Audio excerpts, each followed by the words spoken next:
Hello hello, good morning everyone. আবার আমি একটা ছোট্ট নতুন ব্লগ নিয়ে তোমাদের সামনে চলে এসেছি। তো এই দেখো আমাদের এখানে কি পরিমাণ মুষলধারে বৃষ্টি হচ্ছে। বৃষ্টি শুধু বেড়েই যাচ্ছে আর বেড়েই যাচ্ছে। আর এই দিক দিয়ে আজকে আমরা সবাই একটু ম্যাগি খেয়েছিলাম সকালবেলা।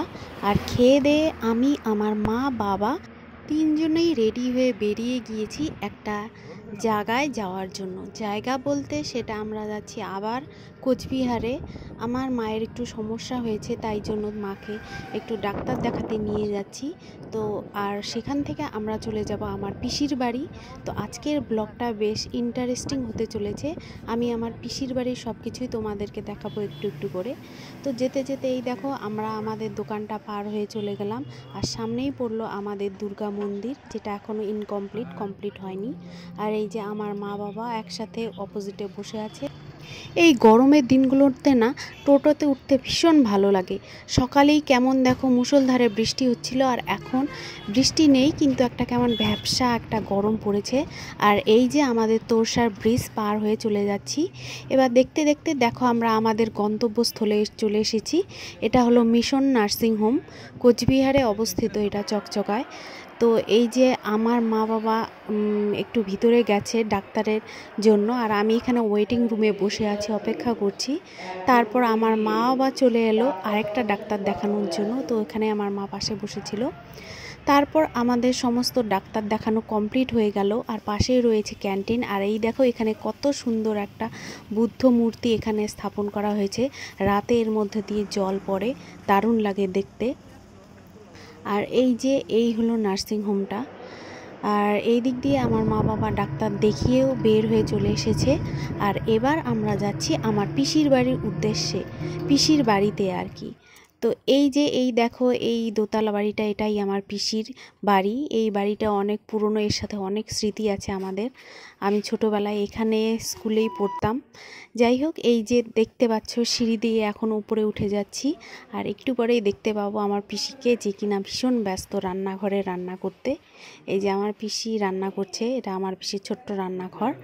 আর এই দিকে দেখো আমার বড় পিসিও চলে এসেছে, মানে আগের থেকেই আছে। আমার বৌদির একটু সমস্যা হয়েছে, তাই জন্য আছে ছোট বোনের বাড়িতে। তো এইদিকে আমার ভাস্তিটা এই দুরন্তপনা করছে, ও খেতে চাচ্ছে না।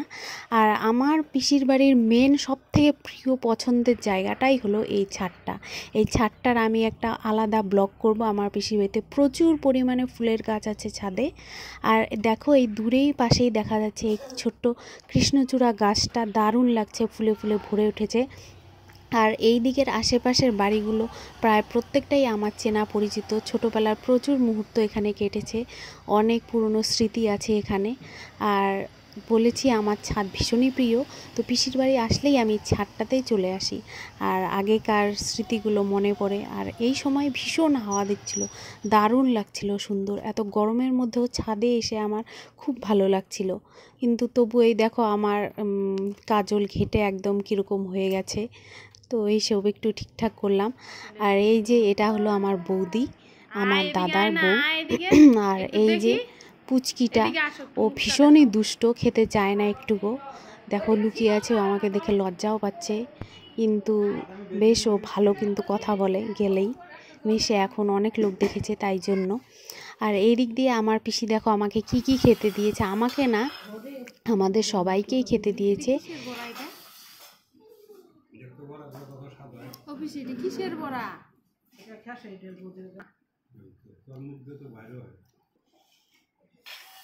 তো শুনতে পেলে আমি পিসিকে জিজ্ঞাসা করছিলাম এটা কিসের বড়া, আর কি বড়াটা ভীষণ টেস্টি হয়েছিল তাই জন্য। তো এইদিকে পিসি অনেক কিছুই রান্না করেছিল, বড়া, পটল ভাজা দেখতেই পেলে। আর তার সাথে ছিল মাছ, আলু দিয়ে, আর মাংসও ছিল। আমাদের এখানে খাসির মাংস খুব কম পাওয়া যায় না বললেই চলে। তো পাঁঠার মাংস ছিল। আর এই যে টোটোওয়ালা কাকুটা, উনিও বসেছেন। আর আমার মায়ের নিচে বসতে অসুবিধা হয়, তাই জন্য মা এই চেয়ারের উপরেই খাচ্ছে। আর এই দিক দিয়ে দেখো আমার বড় পিসিও খেতে বসে গেছে আমাদের সাথেই, আমার বাবাও আছে পাশে। তো আমরা সবাই একসাথে খেয়ে নিচ্ছি। তো খেয়ে দিয়ে উঠে একটু বিশ্রাম করেই আমরা সবাই বেরিয়ে যাচ্ছি আবার বাড়ি যাওয়ার উদ্দেশ্যে। কারণ আকাশের অবস্থা ভালো ছিল না, তাই জন্যই আমরা তাড়াতাড়ি বেরিয়ে গিয়েছিলাম। পাখি হলে দেখতা, পাখি দিদি এরপর বেরিয়ে আসতে আসতে আমি আমার ছোট পিসিকে বলছিলাম, এটা আসলে ছোট পিসির বাড়ি ছিল, যে দুই বোন দেখতে পেলে, একজন বড় পিসি আর একজন ছোট পিসি। তো এটা আমি ছোট পিসির বাড়িতে এসেছিলাম। তো আমি ছোট পিসিকে বললাম যে আমার একটা অ্যালোভেরার ডাল দরকার। তো আমার বড় পিসি কালকে রাতে নাকি ঝড়ে কিছু অ্যালোভেরা গাছ নষ্ট হয়ে গেছে, তো তিনটে দেখো আস্ত অ্যালোভেরা গাছ আমাকে দিয়ে দিয়েছে। আমি এগুলো বাড়িতে নিয়ে গিয়ে লাগিয়ে দেব। তো এইভাবেই এগুলো নিয়ে যাচ্ছি টোটোতে করে। তো আমাদের এখন বিদায়ের পালা। তো আমরা বের হয়ে এলাম পিসির বাড়ি থেকে। আর আশেপাশের পরিবেশটা দেখো এত সুন্দর, বেশ ভালো লাগছিল, কিন্তু আকাশটার জন্য চিন্তা হচ্ছিল।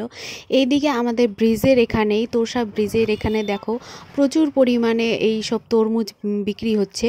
তরমুজগুলোর বৈশিষ্ট্য এটাই, মানে আমাদের ওইদিকেও তো তরমুজ পাওয়া যায়, তবু এখানকার তরমুজগুলোর বিশেষত্ব এটাই যে এই তরমুজগুলো সবুজ কালারের তরমুজের ভিতরে কাটলে হলুদ রঙের তরমুজ বেরোয়, আর হলুদ রঙের তরমুজ কাটলে পরে ভেতরে লাল রঙের তরমুজ বেরোয়, যেটা আমি আমার অন্য একটা ভিডিওতে আমি তোমাদের দেখাবো, শর্ট ভিডিওতে। আর তরমুজগুলো এত মিষ্টি, এত সুস্বাদু, কি বলবো। এর আগেও অনেকবার আমার বাবা এখান থেকে তরমুজ কিনে নিয়ে গিয়েছিল, কিন্তু আমাদের দিনহাটায় এই রকম তরমুজ এখনও বেরোয়নি, বা অন্য কোথাও আমি এই ধরনের তরমুজ পাইনি। তাই একটু বেশি দাম দিয়ে হলেও আমার বাবা বারবার এখান থেকেই কিনে নিয়ে যায়। তো দেখতে দেখতে আমরা তো সার ব্রিজটা ক্রস করে গেলাম, এবার বাড়ি চলে যাব। তো আজকের ভিডিওটা আমি এখানেই শেষ করলাম। তোমাদের সবার ভালো লাগে অবশ্যই জানিও। টাটা।